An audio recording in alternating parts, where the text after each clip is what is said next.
Hello, hello, hello. How are you doing? I hope you're smiling wherever you are in the world.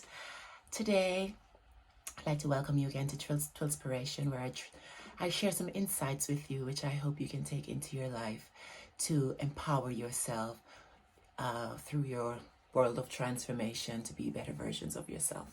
So today, I'd like to talk about fear versus excitement, or excitement versus fear, whichever way you want to put it. Did you know that there's no difference between the two in terms of hormones in the body? So when we feel fear, we release the same hormones as when we feel excited. So there's no difference. What makes it different is the power that you give to it. So the mindset, the thinking, the thoughts, the emotions that you're putting into it. And I wrote a lovely paragraph in my book, which I'm going to read from because it explains and sums it up really, really nicely, which I think may be of benefit to you. Now, forgive me, I love to read, but I don't read out loud very well. But hopefully you'll get the gist of what I'm saying. So, when we're feeling fear and anxiety, especially if you're out in maybe social situations, because that's how I used to be. It's like, oh my God, I had to pump myself up, talk myself into going out and talking to people, doing public speaking, or going to some sort of meeting and meeting other people, like for example, networking, and you have to like generate that energy to interact with someone, to connect on someone's level, because you're kind of worried about what people think, and you don't want to embarrass yourself saying the wrong thing or feeling that you're being judged. So of course it brings up a lot of anxiety and fear around going places and doing certain things. But obviously as you get to know yourself, that dissipates and becomes less and less. I mean, if you told me years ago that I would be here on social media giving presentation to the world, then I would tell you must be crazy, because that girl just didn't exist in me then. Well, she wasn't activated then. But let me read this so you know how to transform that sort of thing. So if you feel anxious, if you feel fearful, the confidence and the energy that you need in order to be successful and do the things that you feel uncomfortable doing. We all have it inside of us. It's just that it's not been exercised, or you have too much limiting thinking going on, which are holding you back from it.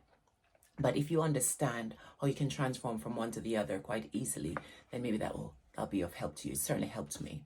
Okay, so this paragraph, this is from my book, Annihilate Social Anxiety for Teens, and of course I wrote it for teens, dedicated it to teens, but it's a book that I wrote just for anyone, so adults definitely benefit from it, because it's just the information that I learned along the way to get over the social anxiety. It's only because as a teenager I was just kind of clueless, which is why I dedicated it to teens. So this chapter is what is a chapter?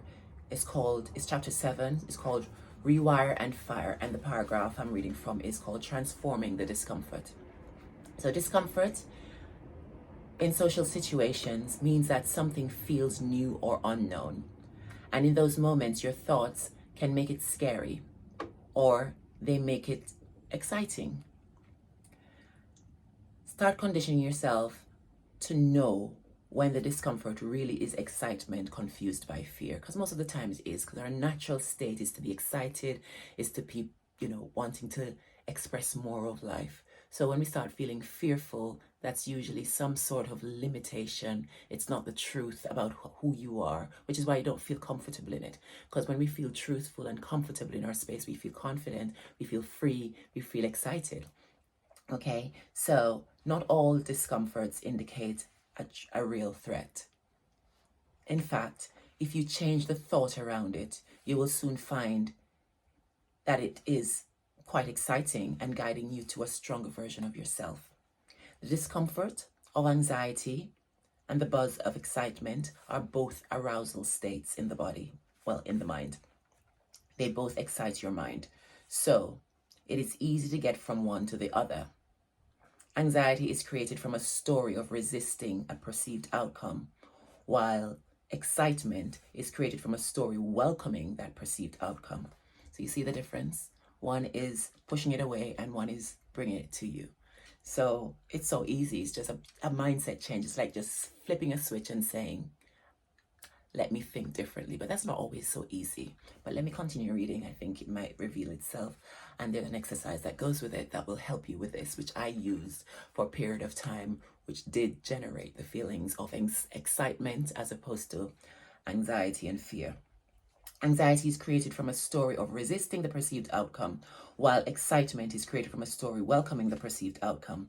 The chemicals released to express these emotions in your body are practically the same. So the physiological reactions are also practically the same. So your heart races, your pupils dilate, your respiration increases, your palms get sweaty, and so on. What sets anxiety and excitement apart is what you are thinking about. That's the story you're telling yourself.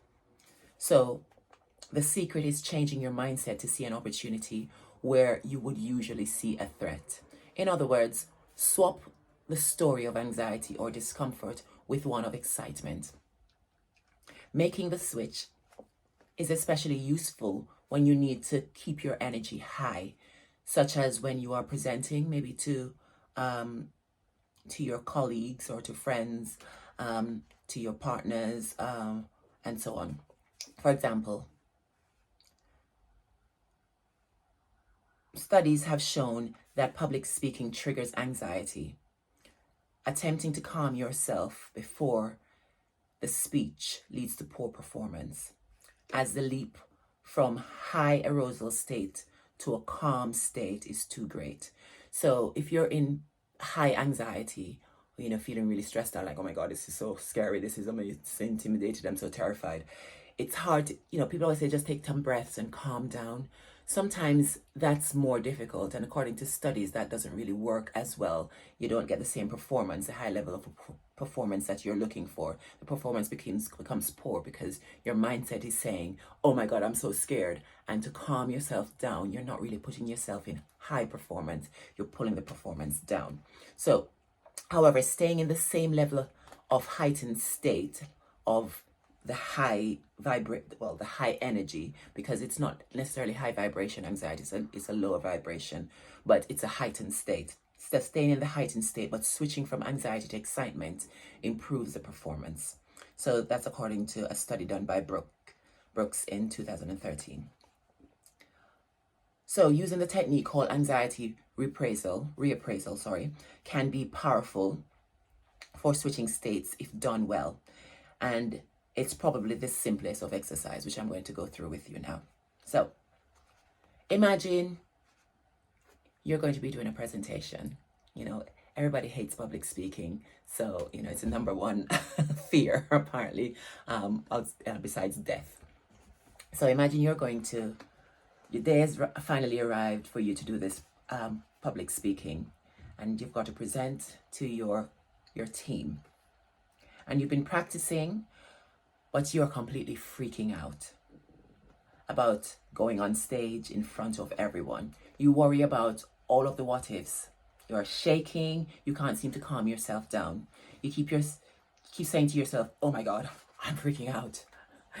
So instead of saying, I'm so nervous and I'm freaking out and I'm terrified, swap those words for more empowering words. Because the words freaking out is like you're fearful of something. It's something you want to get away from. You're like, get me away from here. I don't want to do this. I can't do this. Oh my God, everybody's going to judge me. It's so scary. It's so scary. You see the energy you're putting on yourself? It's not going to make it any easier. So instead of using those words, because you're still in a really heightened state, your heart is racing and all of that stuff, put yourself in the same state, but in a positive way, where your heart's racing, you can't wait to tell people. So it's like, I'm excited, I'm so excited, and your mind doesn't know the difference, especially your subconscious mind. When it hears these things, it just takes it in. It doesn't know the difference between something that you imagine and something that's truly happening. So you get to choose. You get to decide what you want to feel and what you want to express and how you want that presentation to come across. So instead of saying, I'm scared, I'm terrified, say, I'm excited, I'm so excited. This is so exciting. What an exciting opportunity. I'm going to just really tell them everything they need to know, and everybody's going to feel the excitement, and you just go, I'm excited, I'm excited, I'm excited. And you keep saying that to yourself. Obviously, not just before you go on stage, but you practice this, you practice it until your body starts your mind starts getting your body to get into that space. Because your subconscious mind is basically your body mind. So first you think the thought with your conscious mind, and the more you tell it, you say that over and over, your subconscious mind eventually takes the program in. And once it's in your subconscious, then it's easy then, which is why repetition is the mother of skill. So the more you repeat something, is the more the subconscious mind basically takes it in and makes it true to you, and then your body responds in that way. So if you keep saying, I'm fearful, I'm fearful, I'm fearful, that's what's going to be wired in your subconscious mind, and and you'll start behaving fearful. You get on stage and you're shaking, you're mumbling your words, and everybody can tell, and you're not getting the point across as efficiently as you want to. But if you say, I'm excited, I'm excited, I'm excited, and then you just get onto stage feeling excited, then everything's different. For me, when I used to go on stage to talk about anything, it would be like I would nervous, and my hands would shake. You'd hear it in my voice was shaking, and I'd just say, look, I'm really nervous. I'm really nervous, but I've got something important I have to share with you. So I'm just going to ignore the nervousness, because I am excited about sharing what I have to say. So you get into that space of excitement, and before you know it, everything is just rolling off your tongue. You're really starting to enjoy yourself. You can almost like start looking at yourself outside of your body, looking at yourself and your behavior. You can see, oh my gosh, this actually does work. So start getting excited about it. So I'm bursting with excitement. Do you get the picture? Keep repeating this over and over and over again, feeling excited. Think about the potential positive outcome. That is such an important point there. Because if you're thinking about what you want to achieve from doing this presentation, why are you doing it? What is the why? Is it the impact that you're going to have on people? The story you have to tell because you know it's going to really bless somebody's life? Focus on that. And when you're focused on that, you do get excited naturally, because it's not about you anymore. It's about somebody's life that you know you want to impact, or it's bringing something to your team that you know is really going to bring something together that's going to be really successful for the business. Okay, so think of your why, because that will also help to pull things together. Why am I doing this? When you go out to see friends, if you have problems with social anxiety, think about, why am I going out? Why am I putting myself into this fearful position to make friends and to connect with people? Because in doing that, you make friends, and connection is good. Human beings need connection. And you know that after you make friends and you share common interests and you laugh together, it always feels good. You come back home and you go, that was amazing. That was so good. You made a new friend. You're texting, you're calling, and you're meeting up again. And you develop this flow and this love for one another, and this affinity for just being in that flow. So get excited. Think about your why, because we all have a why, a reason why we want to do things. And usually that is to express ourselves more, to be more of who we're here for. Yeah, which is to love and to share, to explore and to express our humanity, and really teach others as well. Okay, so the next time you feel fearful, you know what to do. It's a simple exercise, but like I said, your mind does not know the difference between what is imagined and what is going on for real. And most of the things that we experience as painful, emotionally painful, such as fear, anxiety, depression, a lot of those things are the mind telling us a story we made up based on experiences that we've gone through. It doesn't necessarily mean that is our natural state is not depression, it's not anxiety, it's not who we are. So even if you've been depressed and chronically depressed for a long time, it's not who you are, which is why you feel so bad, which is why you feel so down and depressed and you feel like you can't pull yourself out of it. It's because you keep telling yourself this story. But once you start changing the story, tell yourself something new. Think of the things that you really would love to see happen in your life, even if you feel that they're almost impossible. Just think about them. Start bathing your mind in the possibilities of those things happening. think of things that made you smile and laugh and made you feel good inside.